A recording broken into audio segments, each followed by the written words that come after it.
आज चाहिँ म तपाईँहरूको अगाडि चाहिँ सिम्पल र स्वादिष्ट बिरयानीको रेसिपी लिएर आएको छु। घरमा नै सजिलोसँग तपाईँहरूले बनाएर खान सक्नुहुन्छ र सिक्नु छ र घरमा बनाउनु छ भने चाहिँ मेरो भिडियो अन्तिमसम्म हेर्नुहोस् न। मैले लिएको छु यो धनियाँ, जो चाहिँ नेपालीमा काली धनियाँ भन्छ, यो कलो, अलिकति प्याज, लसुन, अदुवा, अन्त खडा मसाला। त्यो नबिर्सिकन मेरो भिडियोमा लाइक र सेयर गर्नु नबिर्सिनुहोस् होला। र अब प्याज लिन सुरु गरे सर्वप्रथम प्याजलाई काटेँ, प्याजलाई यसरी नै काट्नुहोस् होला। र अघिको अदुवा र लसुनको चाहिँ हामीले पेस्ट बनाउनु पर्छ। त्यो पछि मैले ग्राइन्डरमा हरियो खोर्सानी, अलिकति पानी हालेर चाहिँ पिसेँ। लसुन र अदुवाको पेस्ट, धनियाँ, प्याज, खडा मसाला। त्यो पछि अघि नै मैले चामल भिजाइराखेको थिएँ।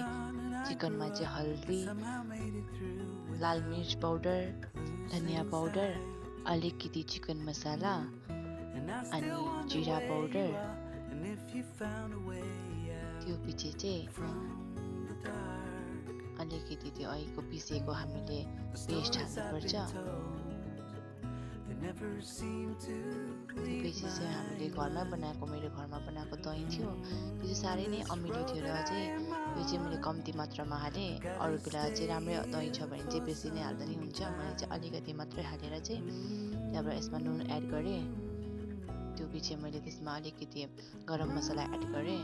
यसलाई चाहिँ मैले सबै मुसेर चाहिँ एकछिन एउटा भाँडामा पानी लिएर बसाएँ। त्यसमा चाहिँ खडा मसाला, तेजपत्ता, धनियाँ राखेर अन्त यसमा अलिकति नुन एड गरेर एकछिन ढकनी लगाएर तातिएर छोडिदिएँ।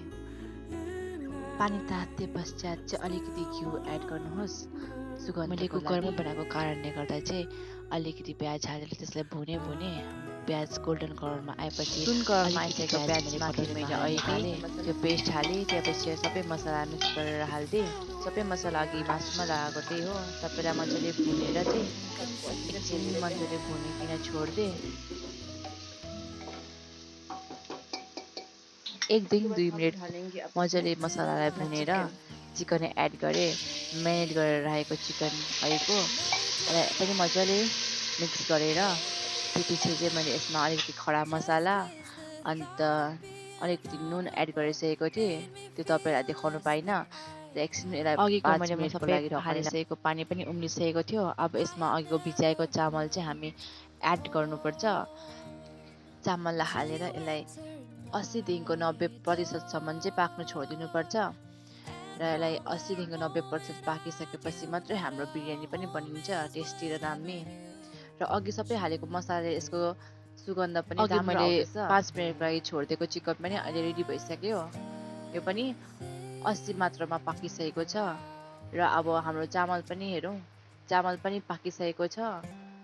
चामल पनि 80देखिको 90सम्म पाकिसकेको छ। पाकिसकेको चामललाई चाहिँ सबै ग्यास बन्द गरेर अलि गर्दै सबै वरिपरि फिजाएर, चिकनको वरिपरि फिजाएर मजाले मिलाएर राख्नुपर्छ। त्यो पछि चाहिँ मैले अघि निकालेको त्यो प्याज, त्यो पछि धनियाँ, काटेको धनियाँ हालेँ।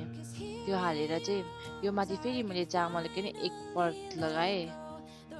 त्यो पछि फेरि मैले त्यही भुनेको प्याज र धनियाँ एड गरेर र अघि मैले चामलबाट निकालेको थिएँ, त्यो उम्लिँदै गरेको चामलको पानी चाहिँ अलिकति निकालेको थिएँ। यसमा एड गऱ्यो भने चाहिँ यसको चाहिँ टेस्ट चाहिँ राम्रो आउँछ र त्यसलाई पनि मैले एड गर्दै। टाढा मेरो चिकन बिरयानी बनेर रेडी छ। र 80% चामललाई पकाएर 80% मासुलाई पकाइसकेको थिएँ र 5 मिनटको लागि मात्रै मैले छोडेर अहिले यस्तो लुक भइसकेको छ, हेर्नुहोस्।